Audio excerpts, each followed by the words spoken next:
నిజామాబాద్ జిల్లా ముప్కాల్ మండల కేంద్రానికి చెందిన మాజీ సర్పంచ్ పై బీజేవైఎం రాష్ట్ర ఉపాధ్యక్షులు సంతోష్ కుమార్ కీలక వ్యాఖ్యలు చేశారు. హైకోర్టును తప్పుదోవ పట్టిస్తూ మాజీ సర్పంచ్ ఇరిగేషన్ భూములను కబ్జా చేశారని ఆరోపించారు. ఇరిగేషన్ అధికారులకు మండల అధికారులకు ఫిర్యాదు చేసినా పట్టించుకోకపోవడం సిగ్గుచేటన్నారు. మాజీ సర్పంచ్ కు ఇరిగేషన్ అధికారులు మండల తహసీల్దార్ వత్తాసు పలుకుతున్నారని ఆరోపించారు.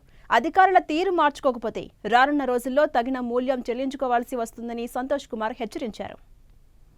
2 నుంచి 3 సంవత్సరాలుగా ఈ గ్రామంలో జరుగుతున్న అవినీతి అక్రమాలు అప్పటి సర్పంచ్ మరియు పాత సర్పంచ్ ఇద్దరు కూడా ముక్కల్ గ్రామాన్ని చెరబట్టి దాదాపుగా కొన్ని పదుల సంఖ్యలో ఎకరాల్లో భూములను కబ్జా చేసుకుని కోట్లకు పడగలెత్తి కన్వెన్షన్ల రూపంలో ఫంక్షనాల రూపంలో నిర్మించుకోవడం జరిగింది.